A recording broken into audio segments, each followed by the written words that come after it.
Buenas tardes, gracias por acompañarnos en esta edición aniversario del seminario. Yo les traigo una ponencia que he titulado Pintemos paisajes modernos en los bordes.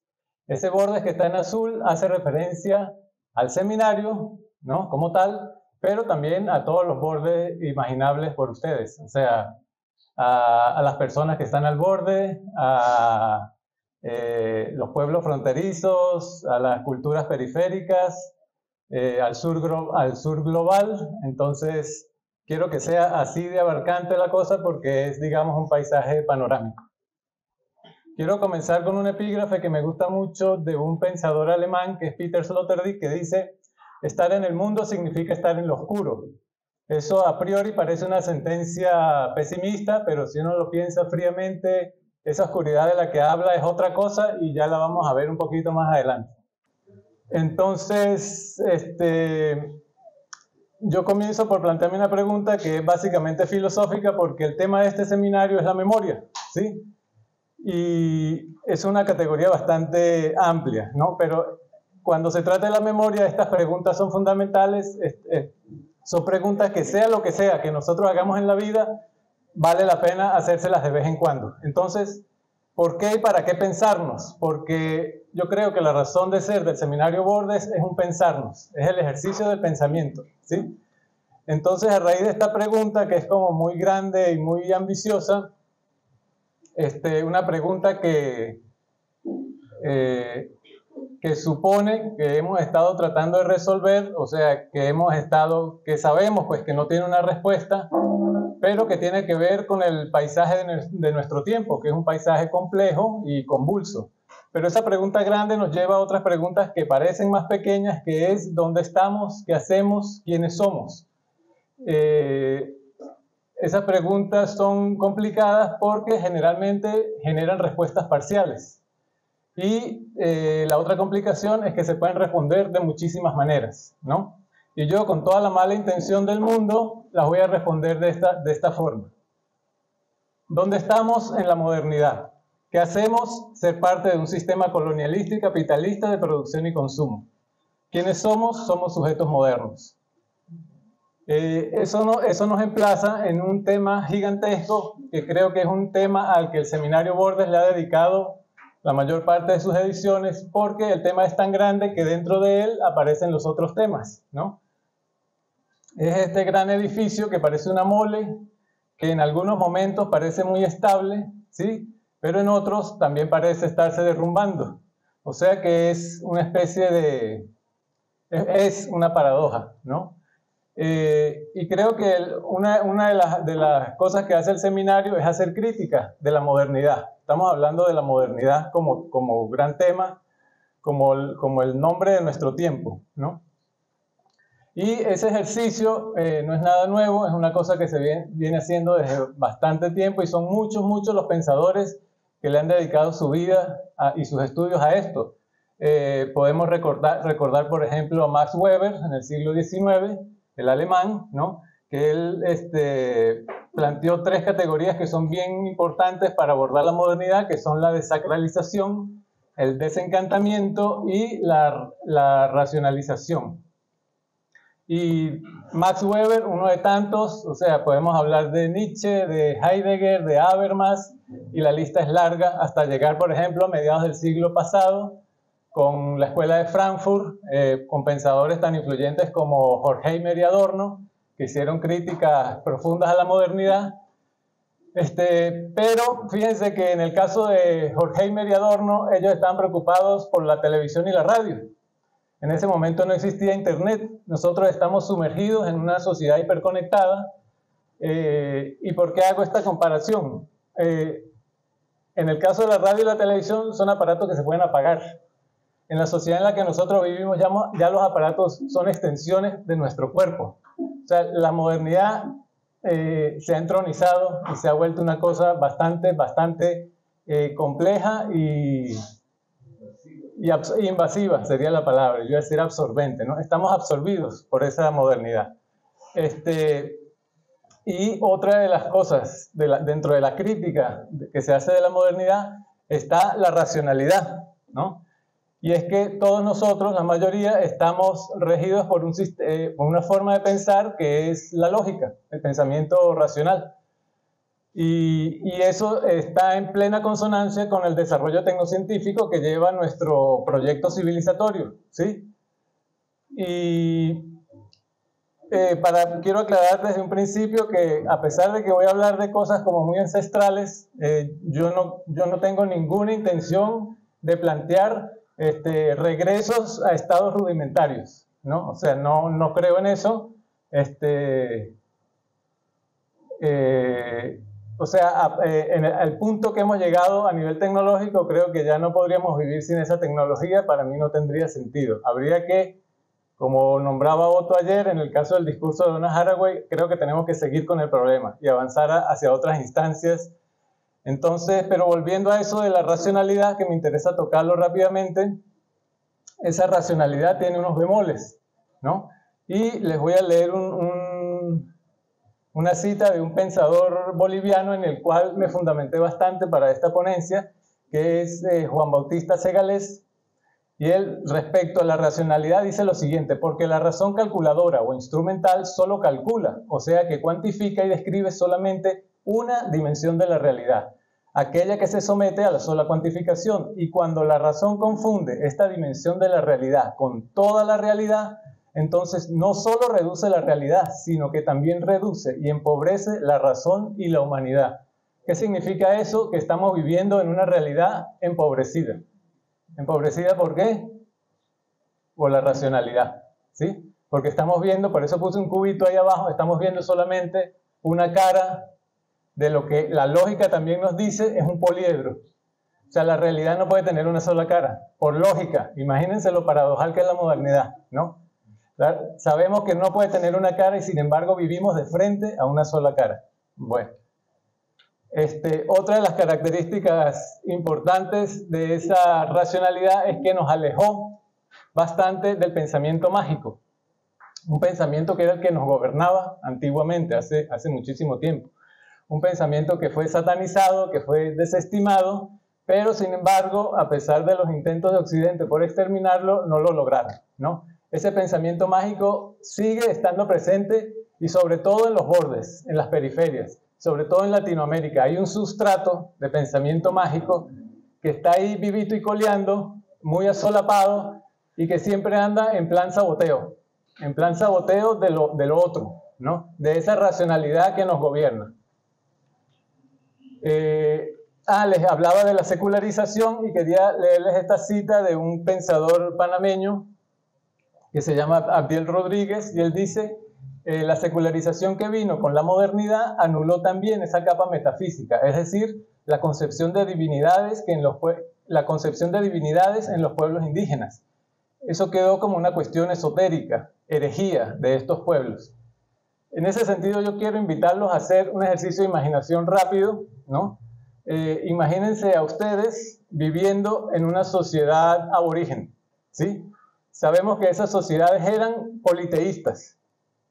Tenían dioses, en todas partes tenían dioses. Para esas sociedades, un árbol era una divinidad, el bosque era sagrado, una piedra, que es la cosa más inerte del mundo, podía ser sagrada.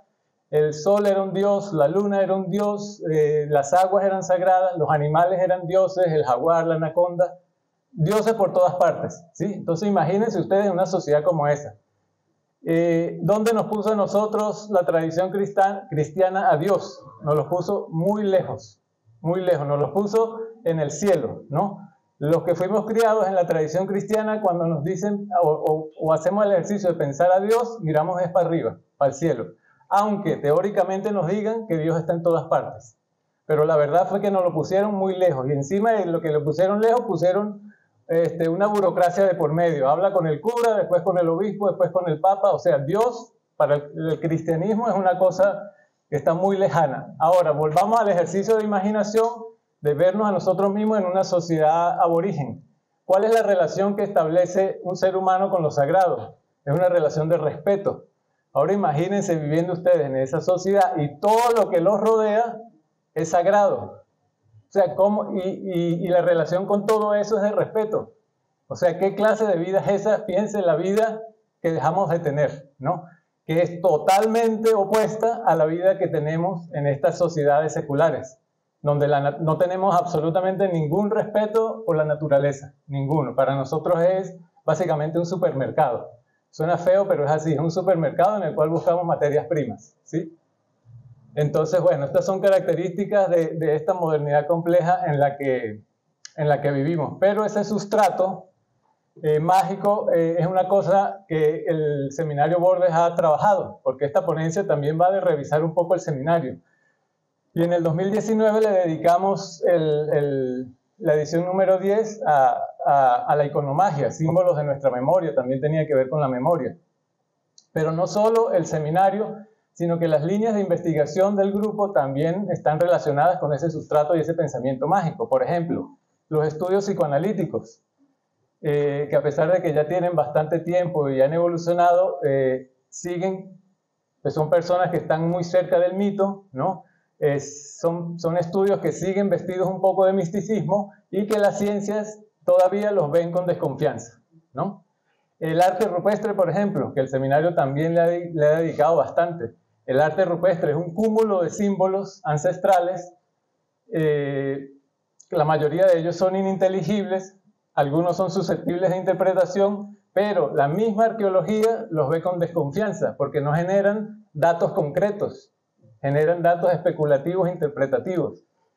Siguen estando dentro del ámbito de un pensamiento mágico. La poesía, a la que también le hemos dedicado bastante, es el ámbito de la subjetividad.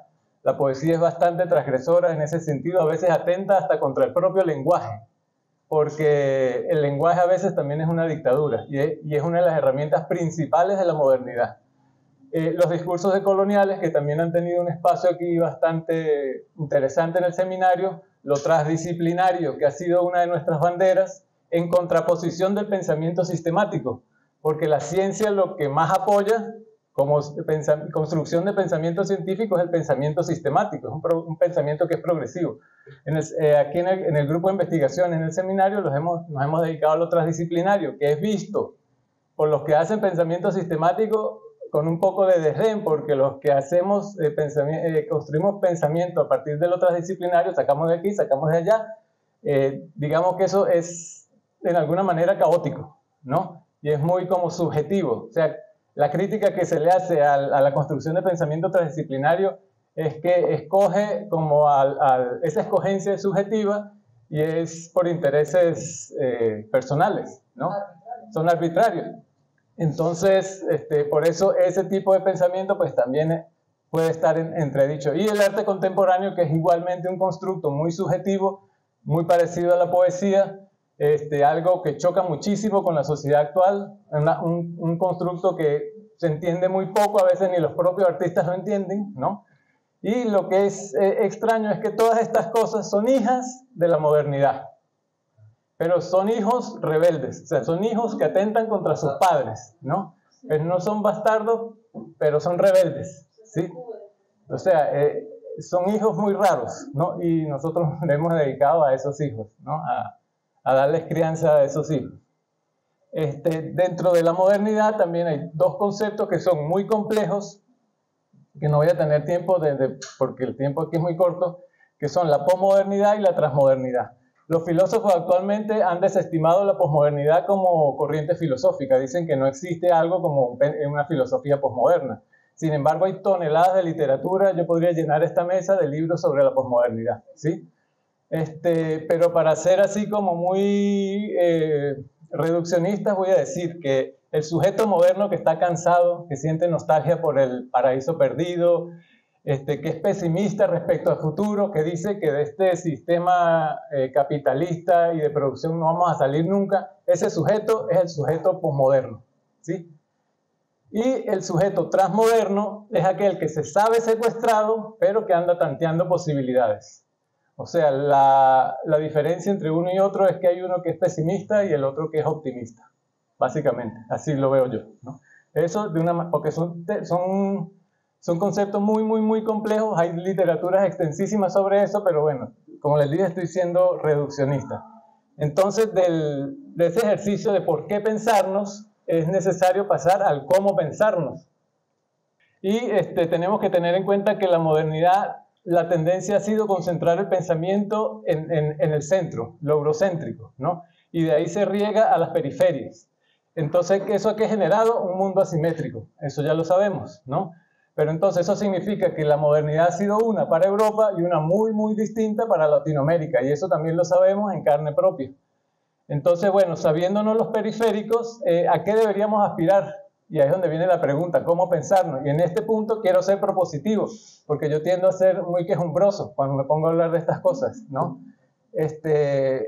Yo podría ser de los posmodernos, por decir algo, ¿no? Pero quiero en esta oportunidad ser propositivo porque me conseguí con unos textos que me parecen cuyas proposiciones son interesantes y creo que deberíamos pensarnos en una perspectiva más amplia. ¿Y qué perspectiva es esta?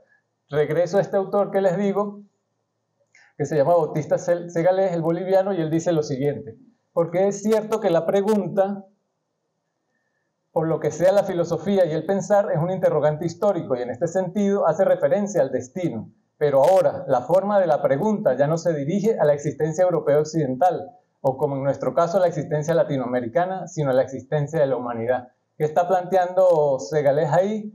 Que ya la idea, o sea, no podemos aspirar, pensarnos como los futuros centros. Si aspiramos a eso, lo único que vamos a hacer es replicar el modelo. No tendría ningún sentido, no estamos proponiendo salidas, no iríamos para ningún lado. Entonces lo que está proponiendo es no pensarnos como latinoamericanos, sino pensarnos como humanidad. Esta es una cosa más amplia y hay que tener cuidado porque eso no significa dejar de ver nuestros colores locales, dejar a un lado nuestra diversidad, dejar nuestras identidades mínimas, no. Pensarnos como una humanidad es pensarnos como un nosotros, nos-otros, en ese sentido, ¿no? Y quiero, para que vean que ese pensamiento no es nada nuevo, o sea, no son proposiciones nuevas, quiero leerles este poema que es muy famoso de John Donne, un poeta inglés. Eso es irónico porque los ingleses son los principales promotores del colonialismo y del sistema capitalista, ¿no? Y sin embargo sus poetas hablaban de otras cosas. Al parecer no escucharon a sus poetas. Este fragmento de poema de John Donne dice así: tal vez aquel por quien doblan las campanas esté tan enfermo que no sepa que doblan por él. Ningún hombre es en sí equiparable a una isla. Todo hombre es un pedazo del continente, una parte de tierra firme. La muerte de cualquier hombre me disminuye, porque soy parte de la humanidad. Por eso no quieras saber nunca por quién doblan las campanas, están doblando por ti. Creo que esa es la propuesta del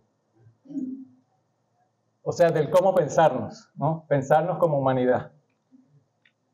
Entonces, para ir resumiendo rápidamente en dónde vamos, estamos entendiendo pues que somos periféricos, que somos modernos y que somos contemporáneos. Pero ¿cómo entendemos eso de que somos contemporáneos?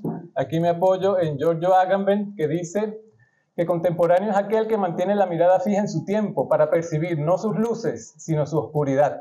Todos los tiempos son, para quien experimenta su contemporaneidad, oscuros. Esa es la oscuridad a la que me hacía referencia en el epígrafe de Sloterdijk. No es esa oscuridad macabra, es una oscuridad de estar atentos. Seguimos con la contemporaneidad según Agamben, que dice: la contemporaneidad es, pues, una relación singular con el propio tiempo, que adhiere a este y a la vez toma su distancia. Quienes coinciden de una manera demasiado plena con la época, quienes concuerdan perfectamente con ella, no son contemporáneos, ya que por esta precisa razón no consiguen verla, no pueden mantener su mirada fija en ella. Así que si ustedes se están sintiendo muy cómodos, eso significa que están dejando de ser contemporáneos, ¿no? ¿Y qué significa ser contemporáneo? Significa estar en un estado permanente de inconformidad y de incomodidad. Eso sería ser contemporáneo, ¿no? ¿Y eso dónde nos deja? ¿Dónde nos deja eso? En un umbral. Y el seminario Bordes le dedicó en el 2021, en la edición número 12, a los umbrales.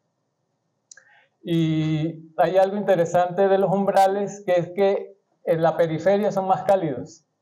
O sea, tenemos suerte de hablar de umbrales y de estar en la periferia, porque para nosotros eso tiene otro cariz que no lo tiene para el centro, ¿no?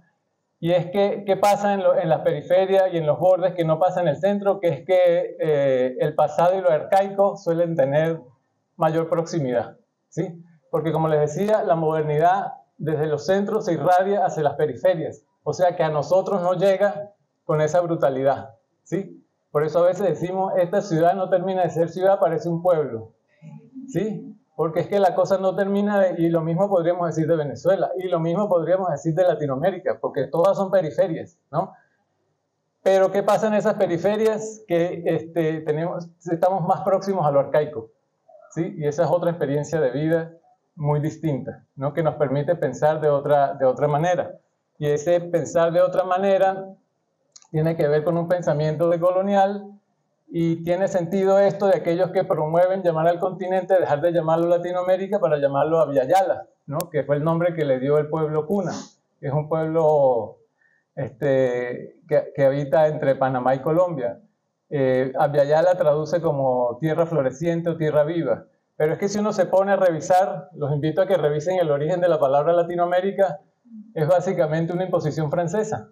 Ni siquiera española, francesa. Y entonces, bueno, creo que cambiarnos el nombre, a nuestro parecer, tiene un sentido, ¿no?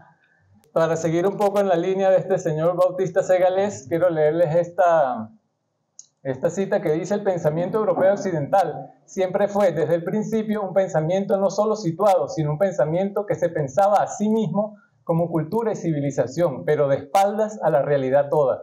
Era un pensamiento que se afirmaba a sí mismo a costa de negar o subestimar el pensamiento de otras culturas o civilizaciones. Ojo con esto, es decir, afirmando ser universales, en los hechos demostraban ser provincianos. Bien lo contundente y demoledor que es esta idea, ¿no? Entonces, por eso la salida es pensarnos como nosotros. O sea, no darle la espalda, no ningunear a otras culturas y a otras civilizaciones, que es lo que hasta ahora ha hecho Occidente, ¿sí? Y no podía dejar de nombrar a uno de los pensadores favoritos del grupo Bordes, que es Briceño Guerrero, un hombre realmente diáfano en su pensamiento, ¿no? Y muy agudo y muy claro. Él dice respecto a la crítica de la modernidad, dice que deberíamos prestar mayor atención al discurso salvaje, porque Briceño plantea que nosotros los latinoamericanos estamos compuestos por 3 discursos, uno de esos es el discurso salvaje, y dice que este discurso siempre está presto a sabotear nuestro ser moderno. ¿Por qué? Porque es portador igualmente de la nostalgia por formas de vida no europeas, no occidentales, conservador de horizontes culturales aparentemente cerrados por la imposición de Europa en América. Para este discurso, tanto lo occidental hispánico como la segunda Europa son ajenos y extraños, estratificaciones de la opresión, representantes de una alteridad inasimilable. La subrayé porque con eso no vamos a estar en paz nunca, nunca jamás. En cuyo seno sobrevive, o sea, el discurso salvaje, sobrevive en una sumisión aparente, en rebeldía ocasional, con astucia permanente y oscura nostalgia. O sea, más claro no nos lo pudo haber retratado Briceño Guerrero. Y volvemos a esa oscuridad, a esa oscura nostalgia, ¿sí? Esa es la oscuridad de la que estoy hablando desde el principio. Y quiero cerrar, para terminar con esa idea más abarcante, con un fragmento de un poema que siempre me ha gustado, del poeta colombiano León de Greiff, que es un fragmento de un poema que se llama La balada de la fórmula definitiva y paradojal de 1918, para que vean que estos pensamientos no son nada nuevos. Y han estado en boca de los poetas, habría que escucharlos con más atención, ¿no? Y el poema dice así: ¿a cuál? ¿A quién? Al cínico señor del maleficio, al misterioso búho de alma peripatética. Singlaremos entonces con rumbo al precipicio y a la nada hipotética. Pero iremos impávidos, ecuánimes, serenos, diciendo la parábola desdeñosa y estética: todo no vale nada si el resto vale menos. Gracias.